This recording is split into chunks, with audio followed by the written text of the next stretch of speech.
Aleluia, louvado seja o grande eu sou, nosso Senhor e Salvador, Jesus Cristo. Maravilhoso poder estar com a igreja reunida em tempos de reconstrução, em tempos de recomeços.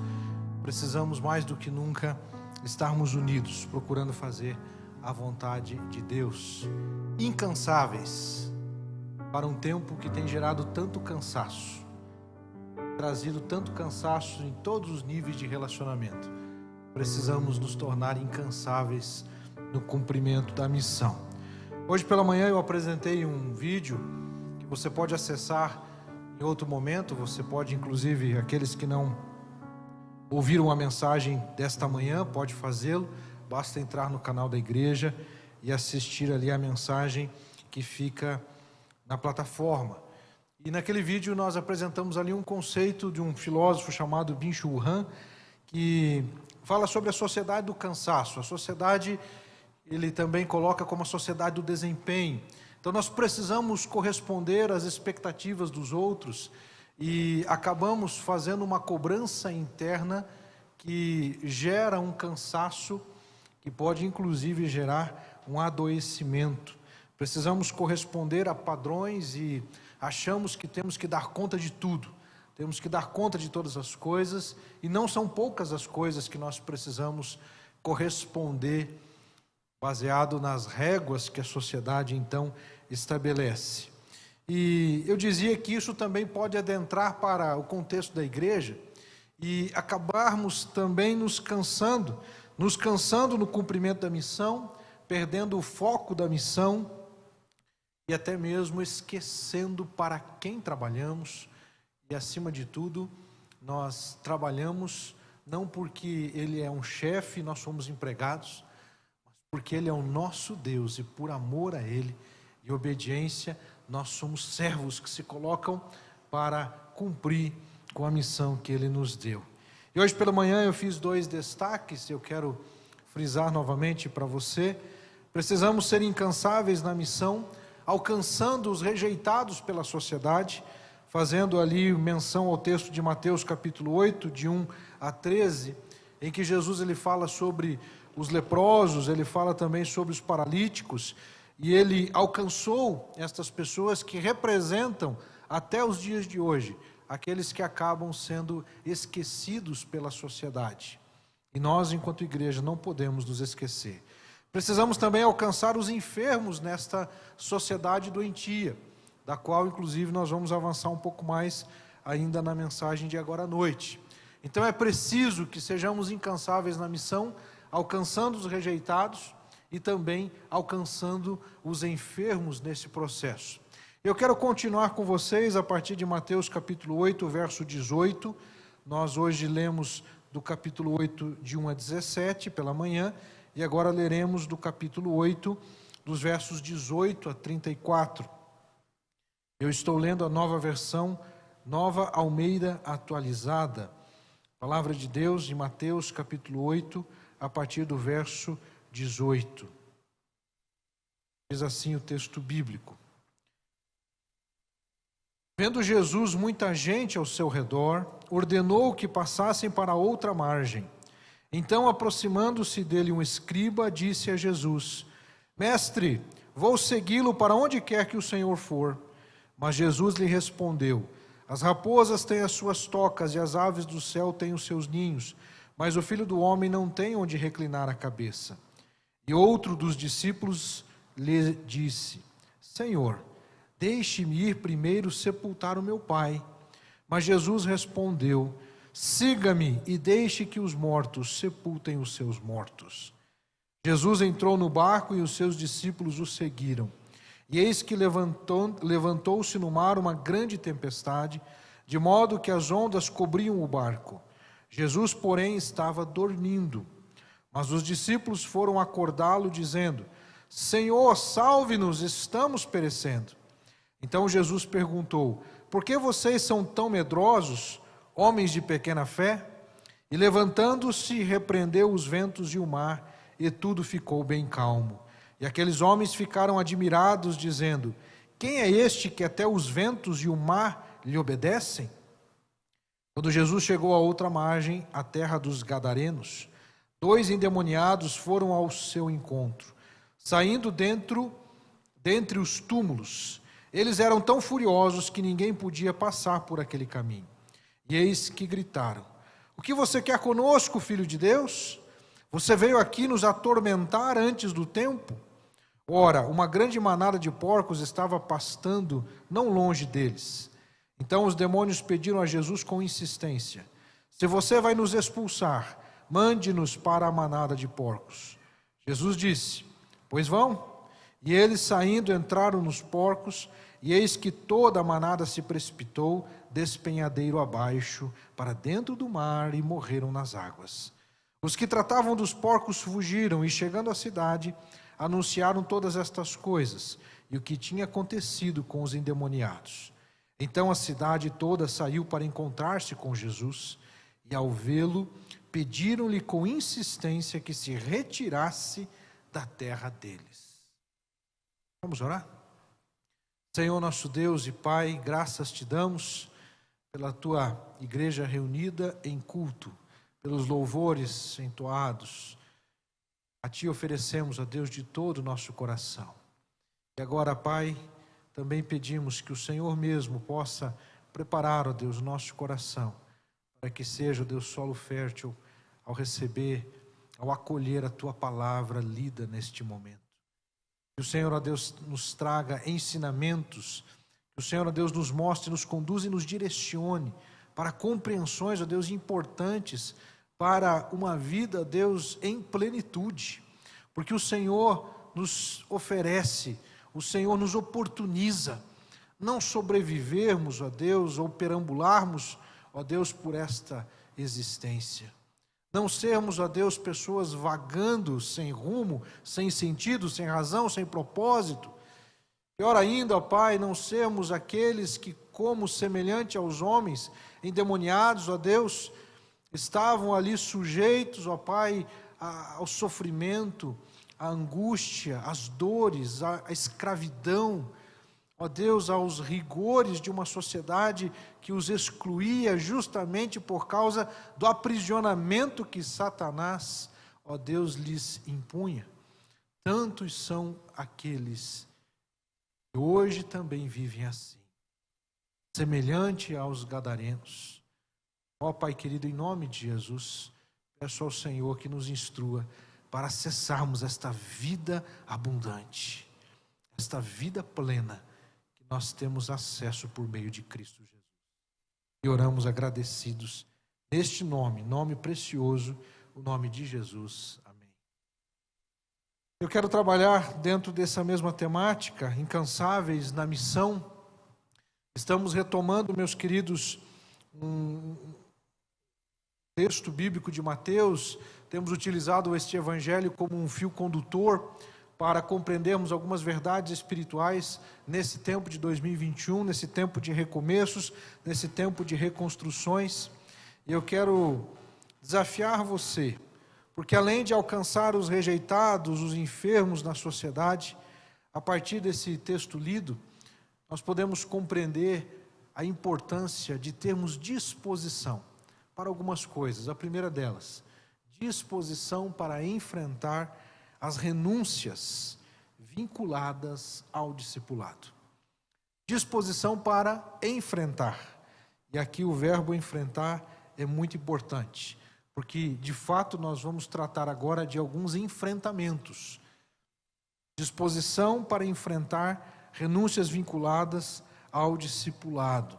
A salvação, meus queridos, é pela graça, mas o discipulado, a vida discipular, ela tem um preço alto. A vida de santificação exige desprendimento do mundo para fazer a vontade de Deus. Uma vida de acordo com os padrões de Deus significa uma vida contrária aos padrões do mundo. O discipulado em Cristo, sem rodeios, sem barganhas, ser discípulo de Cristo implica em escolher Jesus em vez de uma vida estável e de acordo com aquilo que a sociedade determina e impõe. De modo simples e direto, esse texto nos ensina que não é possível manter uma religiosidade para seguir aquele que nem mesmo tinha uma parada fixa. O texto bíblico nos apresenta um dos escribas, e de acordo com o comentarista, não é possível afirmar categoricamente se ele já era discípulo de Jesus ou não, mas é possível afirmar que ele estava justamente nesse processo de tornar-se um discípulo de Jesus. Por ser um escriba, era alguém que tinha conhecimento e, com certeza, muito bem alicerçado dentro da religiosidade judaica, do judaísmo. E ele então chega para Jesus e nessa sua abordagem, nessa sua conversa, com Jesus, ele se apresenta e diz: mestre.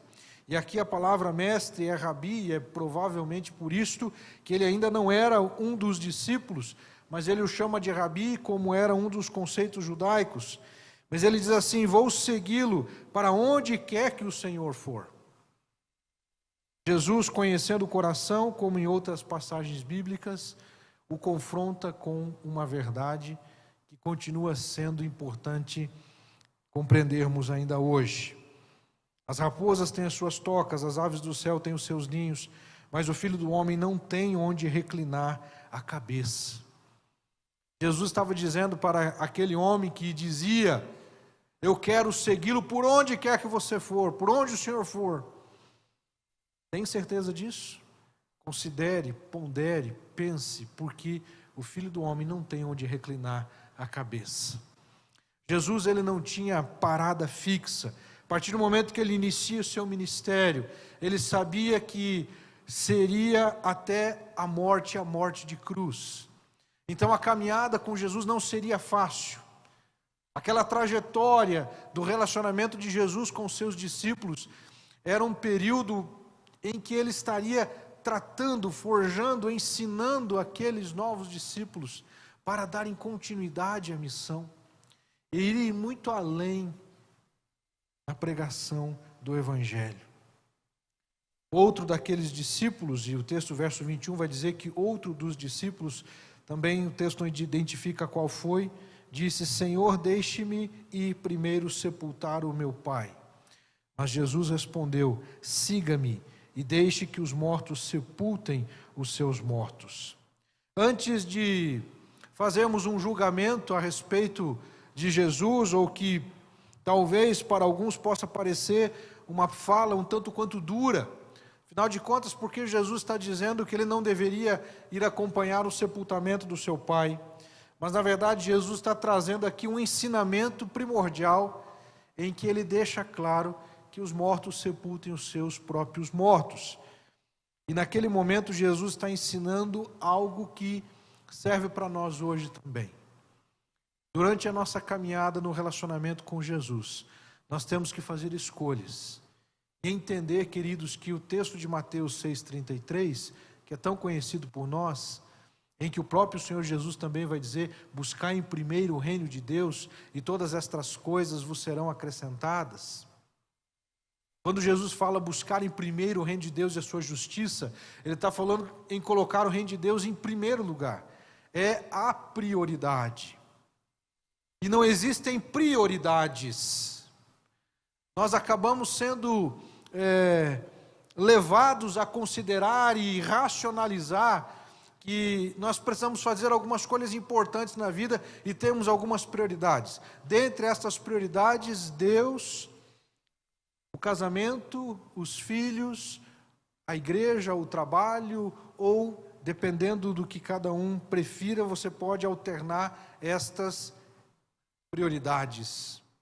Mas, na verdade, a expressão prioridade, ela tem que ser compreendida no singular e não no plural. Porque se existem prioridades, logo não existe uma prioridade. Percebe? Erramos quando dizemos prioridades.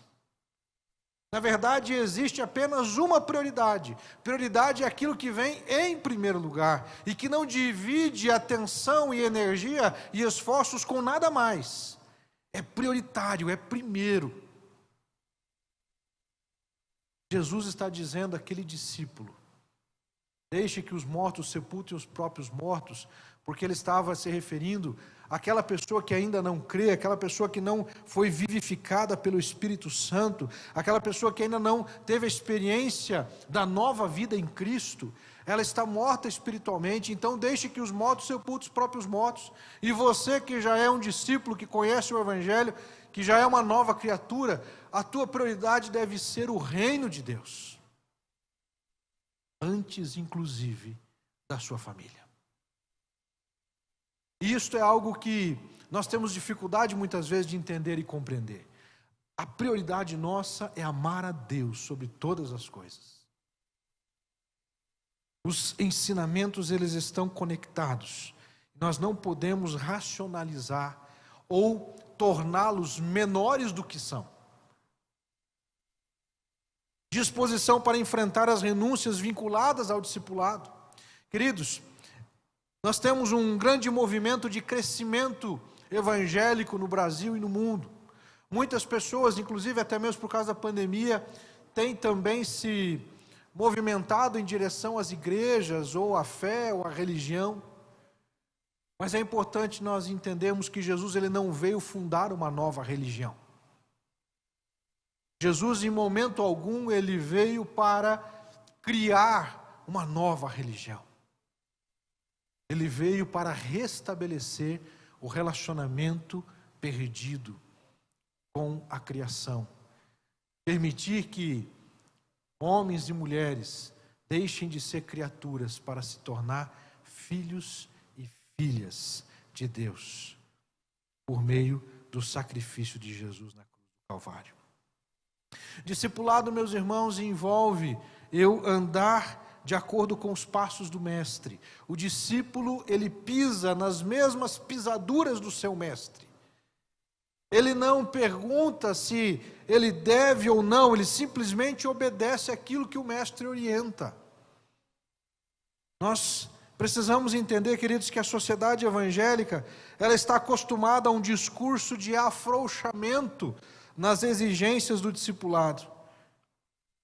E a desculpa é para que mais pessoas sejam alcançadas, mais pessoas sejam salvas.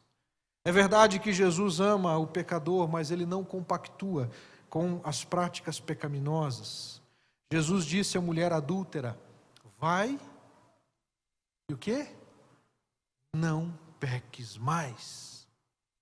Jesus acolhe, sim, aquela que foi vítima, com certeza, também de uma sociedade injusta, de valores distorcidos, vítima de, com certeza, violências que ela sofreu desde a sua infância. Mas Jesus está dizendo para ela: vai e não peques mais. Temos que tomar cuidado, queridos, para não criarmos uma cultura que acoberta pecadores, que camufla pecados, que faz vistas grossas à mentira, à corrupção, à incredulidade, à promiscuidade, à impureza. Nós não podemos nos acostumar com o pecado. Nós não podemos, meus irmãos, permitir que o pecado ele crie raízes em nossa vida. Pelo contrário, ele precisa ser arrancado. É por isso que Jesus disse que se teu olho pecar, arranca ele fora e joga. Se a tua mão te faz pecar, arranca a tua mão fora. Sabemos que existem absurdos e pessoas sem noção. Já ouvimos relatos, inclusive, de um jovem que se mutilou e usou como argumento o texto de Jesus. Óbvio que Jesus não está dizendo, incentivando esse tipo de prática, mas ele está dizendo que espiritualmente a nossa luta contra o pecado, ela precisa ser radical. Então, se você está sendo exposto a uma determinada prática pecaminosa, avalie quais são, meus queridos, as veias, as coronárias que irrigam aquela prática de pecado. E interrompa o fluxo que alimenta o pecado. Nós precisamos ser radicais. Se você está descontrolado com o uso de um smartphone, seja para qual finalidade for, se você está escravizado, se você está o tempo todo precisando consumir determinados produtos que são oferecidos, isso é um tipo de escravidão. Nós precisamos cortar. Aquele que mente precisa arrancar a mentira da sua vida.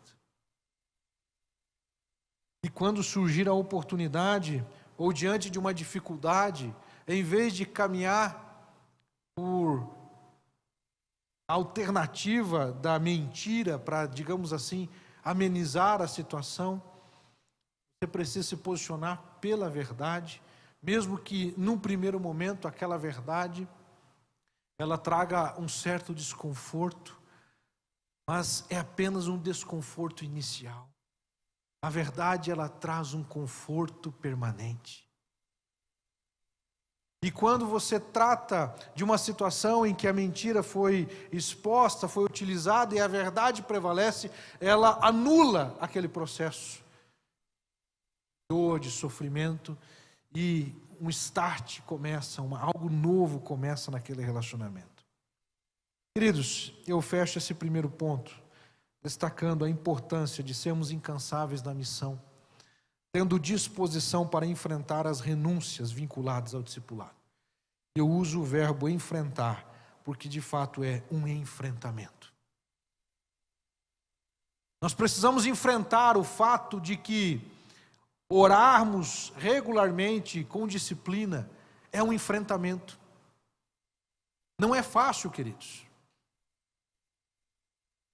Poucas são as pessoas que realmente têm um hábito contínuo e regular e natural de tempo de oração, de tempo de leitura da Bíblia. Para a grande maioria dos cristãos, orar e ler a Bíblia é uma batalha, é ou não é? É fácil você encontrar tempo para ler a Bíblia? Quantas vezes você já leu a Bíblia toda? Por que não? Porque existe um processo, existe uma ação carnal que quer nos levar contrário a este movimento. Mas quanto mais nós nos aproximamos da palavra, mais curados nós somos. Quanto mais nós oramos, mais tratados por Deus nós somos. É impossível, meus irmãos, preste atenção no que eu vou dizer. Se você está passando por uma batalha, uma dificuldade, uma luta, se você com verdade, sinceridade, se posicionar em oração diante de Deus e abrir o seu coração a Ele e falar do fundo da sua alma o que você está sentindo, o que você deseja, o que você pensa para Deus, por mais que Ele saiba, isso trará cura para a sua vida. Eu não estou dizendo, meus irmãos, de uma teoria, mas de algo que eu tenho acessado ao longo da vida ministerial, ao longo da vida cristã. E Deus é gracioso comigo, porque Ele insiste comigo, meus irmãos. Ele insiste em me fazer andar do jeito certo. Muitas e muitas vezes eu reluto, mas o Espírito Santo vem e insiste. Ele apresenta, é por aqui, é por aqui, é por aqui. E meus irmãos, quando a gente faz a vontade de Deus, é algo tão gostoso. Por mais que às vezes não seja tão fácil. Em segundo lugar, precisamos ter disposição para enfrentar as pressões das provações. Disposição para enfrentamento das pressões em meio a estas provações. Jesus, meus irmãos, não ofereceu a ninguém livramento das provações. Pelo contrário, Ele disse, no mundo tereis aflições. João 16, 33. Não peço que os tires do mundo, mas que os livres do mal. Jesus, Ele condena o abatimento provocado pelo medo. Jesus olha para os discípulos e os confronta. No texto bíblico, versículo 26, porque vocês são tão medrosos, homens de pequena fé? Levantando-se, repreendeu os ventos e o mar, e tudo ficou bem calmo. E aqueles homens ficaram admirados, dizendo, Quem é este que até os ventos de o mar lhe obedecem? Fazendo menção ao Salmo 89, versos 8 e 9, em que o texto vai dizer que o Senhor é aquele que dá ordem à tempestade e ela cessa. Jesus é este, meus queridos. E ele também confronta os discípulos para o fato de que, em vez de ficarem amedrontados, recuados, temerosos diante da tempestade, eles deveriam se posicionar naquele momento de provação. E amados, uma tendência que nós temos é, quando somos provados, nos colocarmos e queremos nos passar por vítimas. E queremos, inclusive, muitas vezes contar para as pessoas. E aqui eu não estou me referindo àquele processo saudável de compartilhar com alguém a luta que você está passando. Mas sabe aquela pessoa que ela faz questão de ser colocada na vitrine, porque ela acha que se ela for colocada na vitrine, as pessoas vão olhar para ela, então ela acaba, na verdade, achando algum tipo de, entre aspas, benefício naquela provação. Porque assim ela está recebendo a atenção de alguém. Jesus condena o abatimento provocado pelo medo, e muitos são aqueles cristãos que permitem este abatimento pelo medo e diante das tempestades. Mas pastor, quem não terá medo diante de uma tempestade? O fato é que Jesus, ele está ensinando os seus discípulos, ele está nos ensinando também. E eu aprendo, meus irmãos, nesta passagem bíblica, que no meio das provações, nós temos que ter disposição para enfrentar as pressões que estão envolvidas nesse processo. Nós não podemos recuar, nós precisamos nos posicionar. E qual foi o posicionamento que Jesus cobrou dos seus discípulos? É uma cobrança, digamos assim, incalculada, impensável, inadequada? Jesus, na verdade, faz apenas uma cobrança. Homens de pouca fé.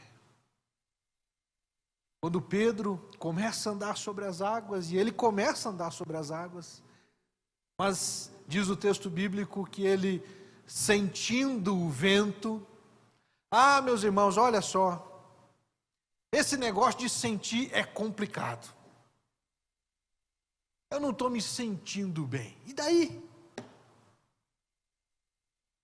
Eu não estou me sentindo legal. Eu não senti que a mensagem falou comigo. Eu não senti que é hora de perdoar. Faça-me o favor, meus irmãos. Não tem que sentir nada, tem que fazer. Tem que agir, tem que se posicionar. Se a gente ficar esperando sentir, meus irmãos, o diabo vai ficar em cima de nós, nos fazendo sentir medo, pavor, angústia. E aí nós ficamos o quê? Aprisionados pelo medo, sentindo medo. Quanto mais eu sinto medo, mais medo eu sentirei. Mas quando eu enfrento o medo, quando eu enfrento aquilo que está provocando medo, não baseado nas minhas forças, não baseado no que eu sou, não baseado na minha competência, mas na fé. Eles estavam com Jesus no barco, meus irmãos. Eles estavam com o mestre ali. Jesus estava com eles. Jesus estava dormindo. E aqui está uma prova que, quando eu digo sermos incansáveis, não estou dizendo que nós nunca nos cansaremos. Se Jesus estava dormindo no meio de uma tempestade, é porque ele estava com certeza muito cansado. E esse é um ponto importante.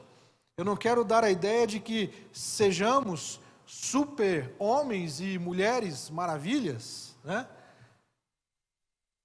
Nós somos pessoas de carne e osso, sujeitos aos sofrimentos, mas nós precisamos nos posicionar em fé. Esse é o ponto. O que Jesus cobra dos discípulos, ele condena o abatimento provocado pelo medo. E, meus irmãos, recuar por medo é sinal de incredulidade. Recuar por medo é sinal de incredulidade. Se nós tivéssemos recuado, meus irmãos, por medo de não conseguir pagar o aluguel, até hoje nós estávamos do outro lado lá, e nesse momento agora com 10 pessoas lá dentro. Porque não cabe mais do que 10, 15 pessoas nessa pandemia. Não teríamos alcançado muitas pessoas que Deus nos permitiu alcançar. Isto, meus irmãos, é algo contínuo. Essa é a boa notícia, não para. É daqui para frente, para frente e para frente. O desafio, meus irmãos, é avançar. Eu não penso, meus irmãos, não me passa pela cabeça, em nome de Jesus, recuar, vamos voltar para lá, fecha as portas aqui, devolve o barracão para o dono lá e vamos ficar do outro lado. Não, meus irmãos, nós temos que avançar, ir daqui para algo maior, porque Deus quer nos levar a movimentos maiores da sua graça.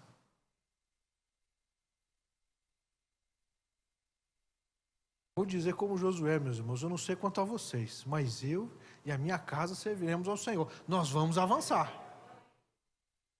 Não vamos recuar, meus irmãos, com medo da pandemia, com medo se vai ter, se não vai ter. Deus provê, Ele é o Senhor provedor, Jeová Jiré.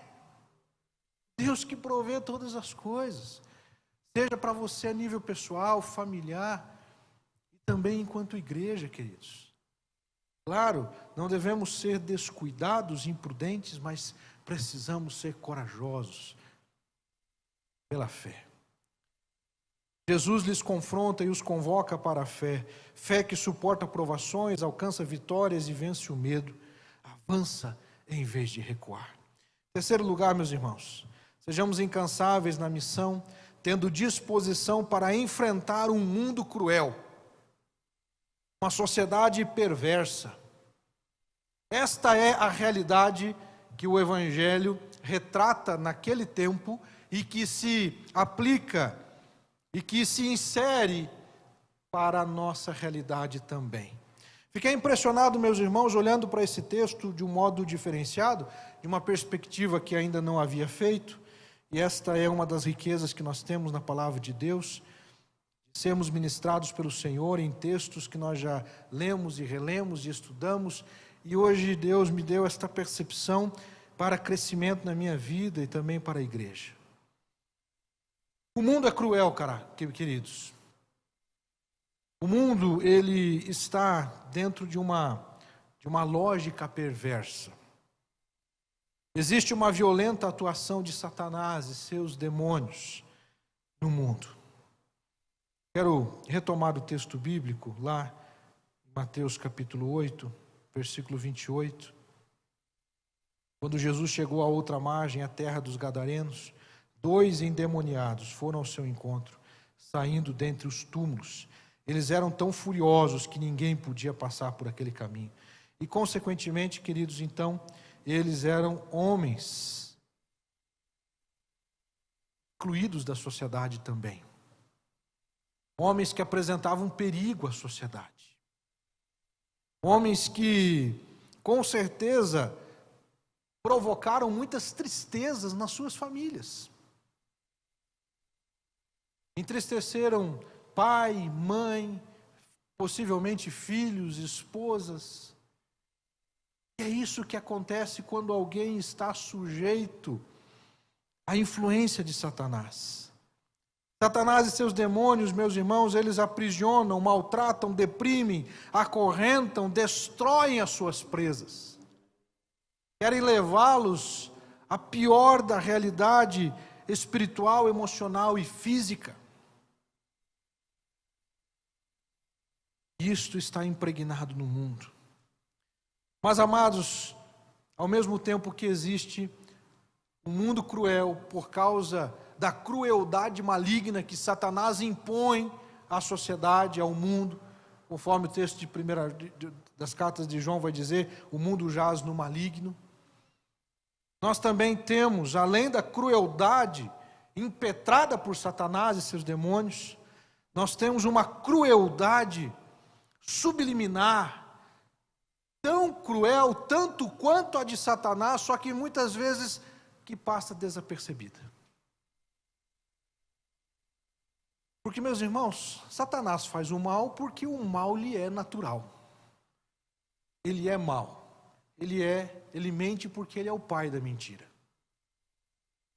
Então, você não vai esperar nada de bom da parte dele. Mas os seres humanos têm a autonomia, têm a possibilidade de não fazer o mal. Está em nós o livre-arbítrio de escolher o bem ou o mal, de decidir pelo bem ou pelo mal. E é por isso que a Bíblia, tantas e tantas reiteradas vezes, vai dizer: eis que coloco diante de vocês o caminho da vida ou o caminho de morte. Escolhei, pois, a vida. Mas nós encontramos ali uma sociedade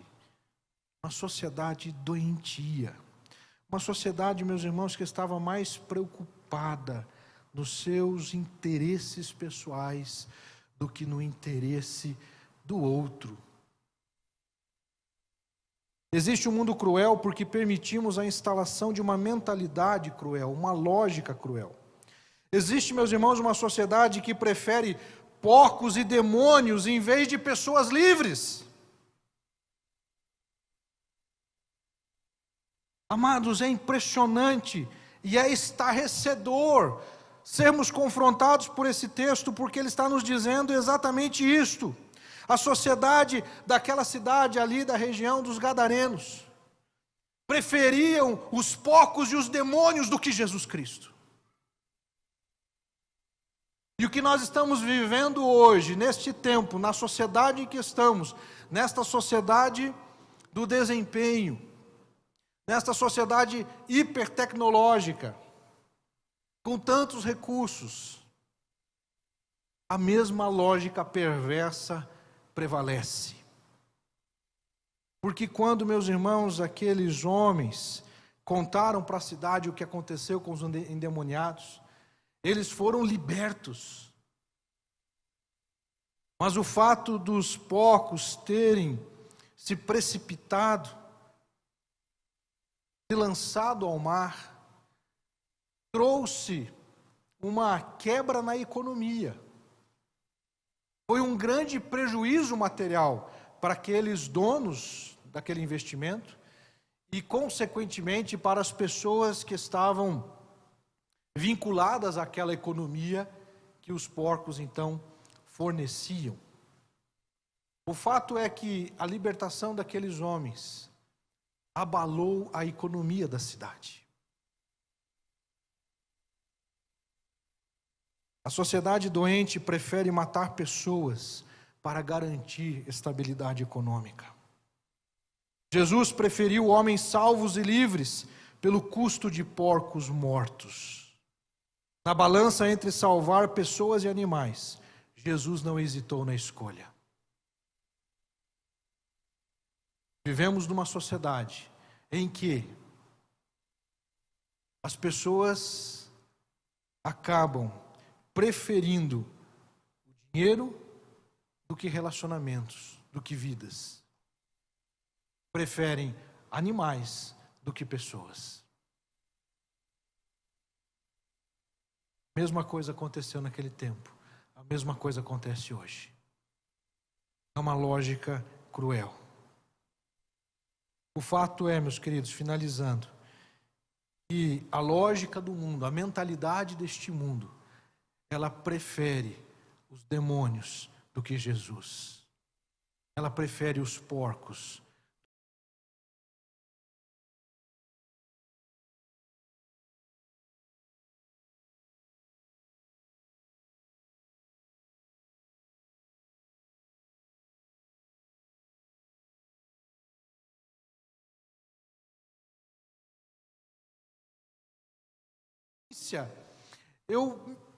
Meus queridos, lembro da primeira vez que eu li esse texto.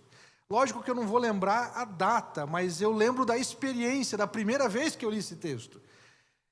Eu comecei a ler e eu me encantei com aquilo que Jesus fez na vida daqueles dois homens. E quando eu estava lendo e eu comecei a ler esse verso 34, eu achei que o final seria o texto dizendo assim que a cidade fez uma festa. E eu me deparei com esta afirmação, e ao vê-lo pediram-lhe com insistência que se retirasse da terra deles. Jesus não foi bem-vindo naquela cidade. E Jesus continua não sendo bem-vindo na sociedade de hoje. Sabe por quê, queridos? Porque as pessoas continuam preferindo porcos, continuam preferindo servir os demônios do que servir a Jesus. Continuam preferindo servir a Mamon, as riquezas, do que a Jesus. E este mal, esta mentalidade perversa, tem entrado sorrateiramente no meio evangélico cristão. A teologia da prosperidade é uma destas portas que apresentam um pseudo-evangelho, um evangelho que parece ser evangelho, mas não é. Mas que continua aprisionando pessoas. Concluindo, queridos, nós precisamos de uma igreja incansável no cumprimento da missão. Precisamos de células incansáveis no cumprimento da missão. Precisamos de homens e mulheres incansáveis no cumprimento da missão. E para isso ser viabilizado, nós precisamos aplicar alguns cuidados para não sermos engolidos pelas demandas de tarefas que roubam a essência da missão. Meus irmãos, Deus, um dos motivos, eu creio, um dos aprendizados que Deus permitiu à igreja no mundo, a Igreja Batista Novo Mundo, está inserida nesse contexto. E a todas as igrejas no mundo, irmãos, Deus nos deu uma oportunidade ímpar de entender o quanto durante séculos nós erramos o foco da missão. E concentramos o foco da missão em construir prédios, em fazer eventos e encher o nosso calendário de coisas para fazer. Com bons motivos, com boas intenções, acabamos, meus irmãos, não sendo eficientes no cumprimento da missão. Porque em vez, meus irmãos, de investirmos a nossa vida em pessoas, investirmos a nossa vida em coisas, em estruturas, em religião, em institucionalizações, e perdemos o foco, meus irmãos, de uns aos outros. No Novo Testamento nós temos mais de 25 mandamentos mútuos. Perdoai uns aos outros, amai uns aos outros, sede... mais de 25, eu só falei 2, irmãos. Me ajude, aí tem tantos no Novo Testamento. Sede pacientes uns com os outros. Tem até uma revista, né, irmã Ana Maria? A gente usou na EBD, mutualidade, lá 25 mandamentos mútuos. Sede hospitaleiros uns para com os outros. Amados, cristianismo não é uma religião. Cristianismo não são prédios.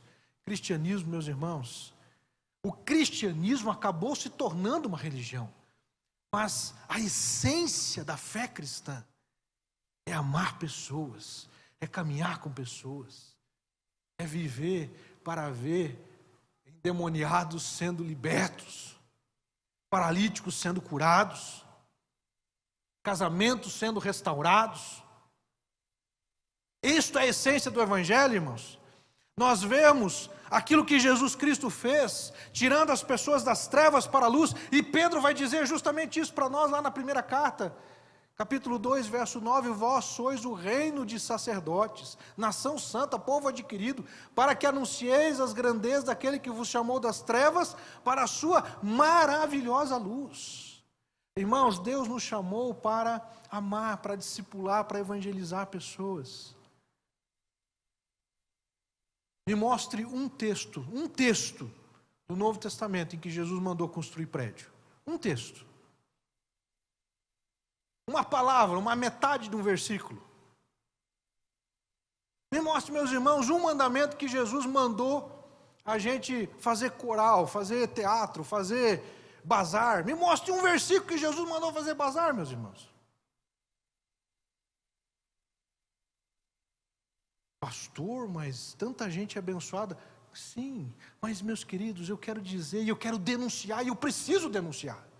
Porque é mais fácil, meus irmãos, eu ficar costurando roupa e lavando roupa do que cuidar de gente. É mais fácil, meus irmãos, fazer alguma coisa do que sentar com alguém e ouvir o seu choro. Mas foi para isso que Jesus nos chamou. Foi para isso que Jesus nos chamou. Jesus nos chamou para fazer discípulos. Portanto, ide fazer discípulos de todas as nações, batizando em nome do Pai, do Filho e do Espírito Santo, ensinando-os a observar todas as coisas que eu vos tenho dito. E eis que estou convosco. Olha Jesus no barco, meus irmãos. Jesus estava com os discípulos no barco. Ele está no seu barco também? Ele está na nossa vida, queridos. Não quero ser injusto, meus irmãos, com tantos servos e servas valorosos que dedicaram dos seus esforços, produzindo e trabalhando na seara do reino. Mas, meus irmãos, chegou o tempo de nós voltarmos à essência. E a essência consiste em libertar os cativos, em restaurar a vista aos cegos, anunciar o ano aceitável do Senhor. Essa foi a missão do Messias, e esta foi a missão que ele outorgou aos seus discípulos. Em Lucas capítulo 4. É a missão, meus irmãos. Levar esperança a um mundo sem esperança. Pregando o Evangelho, fazendo discípulos de todas as nações. E sim, meus irmãos, também vamos cantar, vamos construir prédios, mas com sabedoria. Não como um fim em si mesmo. Com sabedoria, com discernimento. Eu quero fechar, meus queridos. Tem uma imagem que eu trouxe para ilustração. Enghieni Stepanevich Kabutiesiev. Tentei ler em russo. Essa é uma das línguas que eu ainda quero aprender. Depois do francês, do italiano e outros que estão por aí. Esse é o nome deste russo, meus irmãos. A imagem à direita, à sua esquerda, foi quando ele entrou na guerra em 1941. E em 1945 a imagem ao lado, quando ele sai da guerra. Percebe alguma diferença?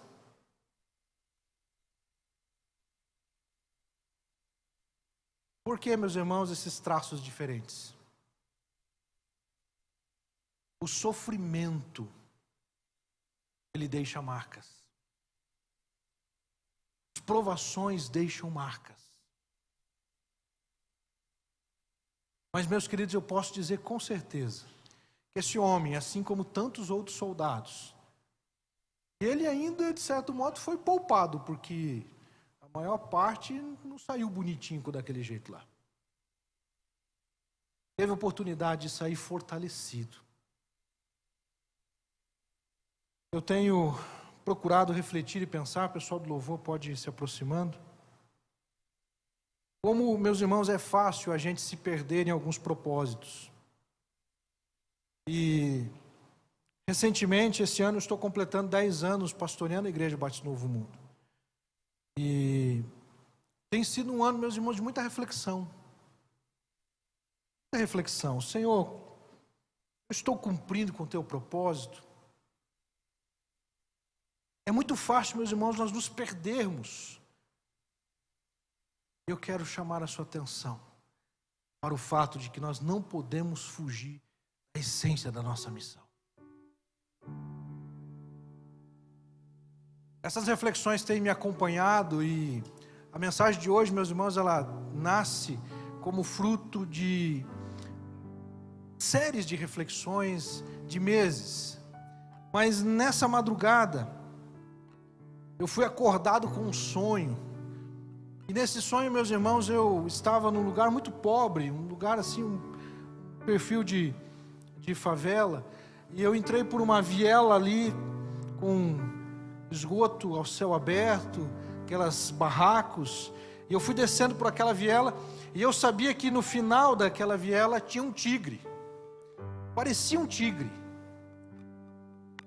e eu fui com muito medo daquele tigre, e quando eu chego lá, de fato era um tigre, mas você sabe como é que é sonho, né?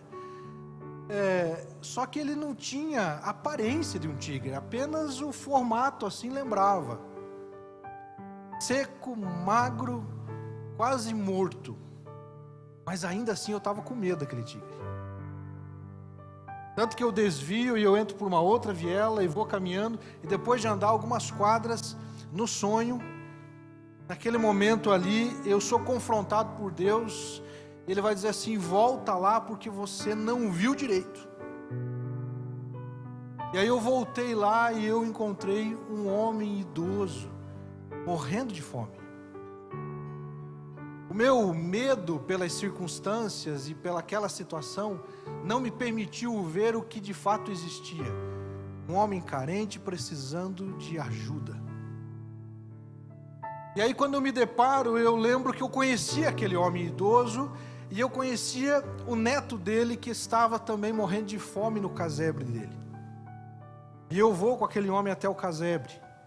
E lá no casebre eu encontro aquele neto, e eu lembro que aquele neto, ele olha para mim e diz assim: eu já fui na escola bíblica, a Neuza passava aqui para me pegar e levar na escola bíblica.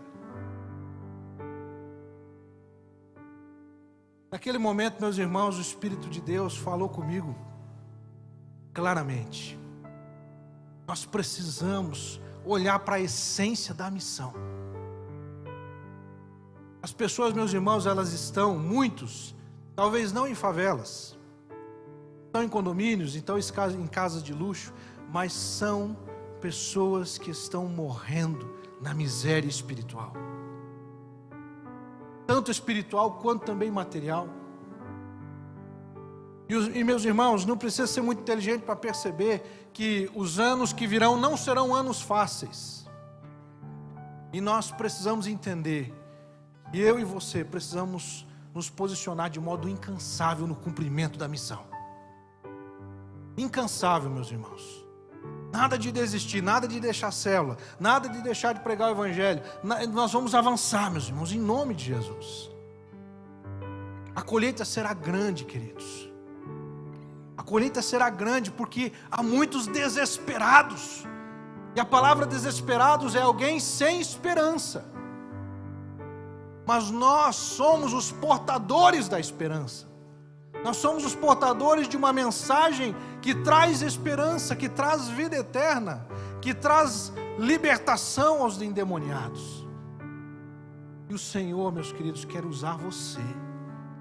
O Senhor quer usar a sua vida para resgatar aqueles que estão famintos, para ser instrumento de Deus para alcançar aqueles que precisam do evangelho. Meus irmãos, o mundo vai acabar, sua casa vai ficar, esse prédio vai um dia terminar, mas a igreja do Senhor Jesus irá ser levada por Ele para o céu. Pedro vai dizer que o mundo todo ardendo se fundirá. Isso tudo vai desaparecer, meus queridos, e haverá então um novo céu e uma nova terra. Lá nós vamos viver eternamente. Fique de pé. Eu quero convidar você, meus irmãos, a cantar uma canção que nós aprendemos recentemente, mas é uma canção alegre, queridos. Se você ainda não aprendeu, aprenda hoje, se esforce em aprender, porque ela nos fala que nós estamos vivos. O Senhor nos tirou da sepultura. O que aconteceu com aqueles endemoniados que estavam pelos sepulcros do cemitério? Jesus os tirou da sepultura, literalmente. Você que já confessou a Jesus Cristo como único Senhor e Salvador da sua vida, celebre a Jesus, adore a Jesus, ame a Jesus, sirva a Jesus. Deixe e coloque Jesus como a prioridade na sua vida. Se entregue de todo o coração, sem restrições. Esteja disposto a renunciar o eu para deixar Jesus governar. Esteja disposto, meu querido, minha querida, a se permitir experimentar da graça de Deus, de livramentos e de ser instrumento nas mãos do Senhor para levar vida àqueles que estão nas sepulturas. Quem tem Jesus tem a vida eterna. Quem não tem Jesus não tem a vida eterna. O Evangelho de João, capítulo 3, verso 36, deixa isso muito claro. A palavra de Deus nos diz: quem tem o Filho tem a vida, quem não tem o Filho não tem a vida. Ah, pastor, mas e se ele for sincero, dedicado, um homem religioso, uma mulher religiosa? Se não tiver Jesus, não tem a vida eterna. Essa é a revelação do Evangelho. E não é porque Deus é mau, pelo contrário, é porque Deus é bom. Ele enviou o seu Filho. Deus amou o mundo de tal maneira que enviou o seu Filho único, para que todo aquele que nele crê não morra, não pereça, não ande pelos sepulcros da vida, mas tenha a vida eterna. Crer em Jesus é a decisão mais importante que nós temos que tomar. Você que nos acompanha em casa, você já entregou sua vida a Jesus Cristo? Você já confessou a Jesus como único Senhor e Salvador da sua vida? Você que está conosco aqui nesta noite, eu gostaria que todos fechassem os olhos agora. Eu quero desafiar você a dar um passo de fé. Aqueles discípulos ali foram confrontados por Jesus porque eles ficaram com medo de acessar o sobrenatural, de descansar com Jesus enquanto ele estava descansando. E aqui está também o ensino, meus irmãos. A Bíblia diz que Jesus estava dormindo no meio da tempestade, e os discípulos estavam com medo e cansados. Por quê? Porque eles não descansaram como Jesus descansou. E eles deveriam ter crido nisto, que se Jesus está no barco, vamos deitar e vamos dormir junto com Ele, porque com Ele nada de ruim vai acontecer, Ele está conosco. Amém, irmãos? Então descansa, meu irmão, descansa, minha irmã. Para de ficar carregando pesados fardos, angústias, sofrimentos, frustrações. Descansa em Jesus e como Jesus. Quantos aqui nessa noite desejam sinalizar que estão reconhecendo a Jesus Cristo como o único Senhor e Salvador da sua vida? Se você deseja, faça um simples sinal levantando a sua mão dizendo: eu creio em Jesus Cristo. Nesse momento eu recebo a Cristo como único Senhor e Salvador da minha vida. Alguém que deseja levantar a sua mão dizendo sim para Jesus? Crendo, confessando a Jesus como único Senhor e Salvador da sua vida? Levante a sua mão, eu gostaria de orar por você nesse momento. Deus abençoe, meu querido, em nome de Jesus, amém. Deus abençoe, amado. Mais alguém? Deus abençoe o casal lá atrás, amém. Louvado seja o nome do Senhor. Você que nos acompanha de modo online, corajosamente confesse a Jesus Cristo. E juntos agora, meus irmãos, vamos cantar que da sepultura sair. Toda a glória e toda a honra sejam dadas a Ele, somente a Ele.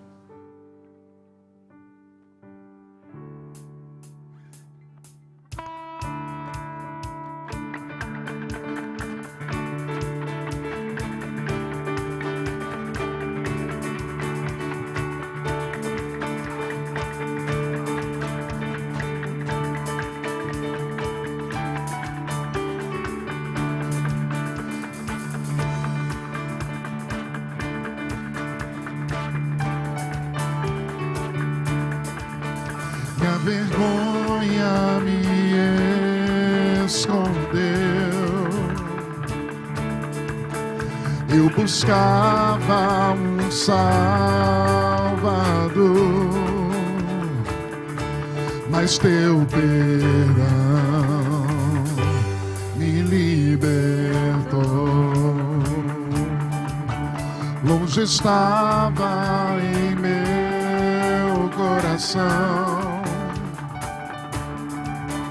me escondia de ti, Senhor, mas teu perdão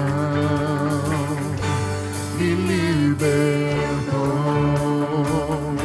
Chamou meu nome, da sepultura saí.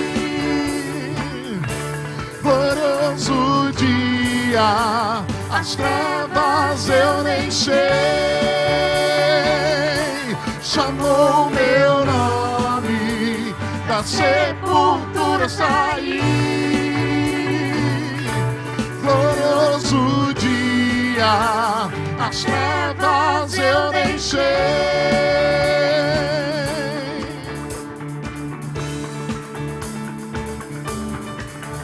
Tua graça me alcançou. Aleluia! Livre sou por teu grande amor. Cante alto, forte. Me fez nascer quando te conheci. Chamou meu nome, da sepultura saí. Glorioso dia, as trevas eu deixei.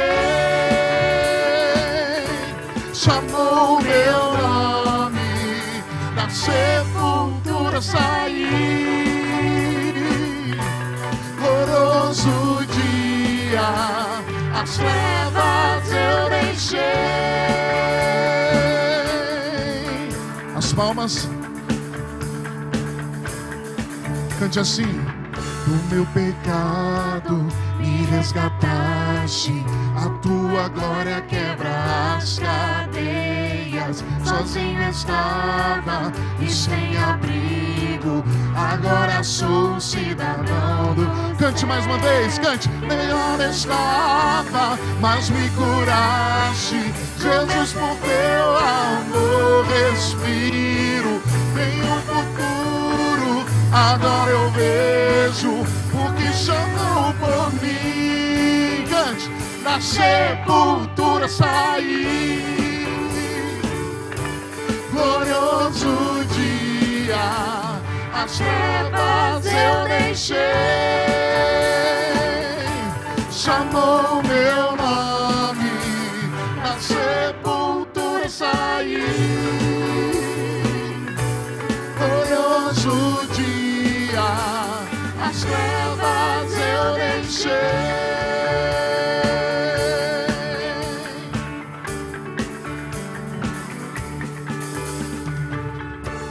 Aleluia.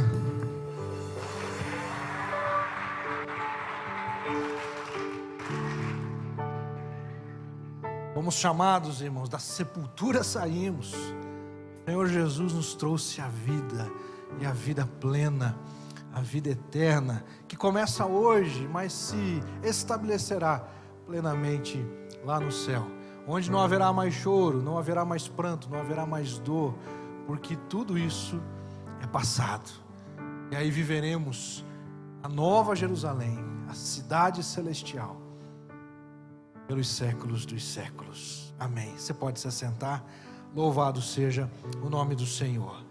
Repercuta, meus queridos, esta palavra de Deus. Envie depois o link deste culto, desta palavra, às pessoas que você gostaria que fossem ministradas, impactadas, confrontadas, como nós fomos hoje. Quando eu coloquei aquela imagem do soldado russo, eu quis, meus irmãos, fazer uma aplicação da seguinte maneira: faz parte de quem está na batalha. Faz parte de quem está na batalha sair ferido. Faz parte de quem está na batalha ser exposto e exposta a provações, a dificuldades. Mas não temos, meus irmãos, que ficar esperando sentir alguma coisa para fazer. Temos que nos posicionar e fazer aquilo que precisa ser feito. Se a gente ficar esperando sentir vontade para orar, sentir vontade para ler a Bíblia, meus queridos, seremos analfabetos de Bíblia. Eu preciso colocar isso como prioridade. Vou buscar, eu vou ler, eu vou participar do culto, eu vou participar da célula. Renove alguns valores, alguns compromissos para esse semestre. Decida participar. Decida se envolver. Decida, se você ainda não participa de uma célula, decida participar. Você que já é membro da nossa igreja meses ou principalmente há anos e ainda não é líder de célula, é tempo, meus irmãos, de se preparar e se posicionar. Mas eu não sinto, pastor, que chegou a hora já passou, meu querido. Nós precisamos de mais homens e mulheres para liderar, para discipular. E não se preocupe, mas eu não sei, pastor. A Bíblia diz que o Espírito Santo nos capacitará. Ele nos capacitará. Vamos avançar, irmãos, em nome de Jesus.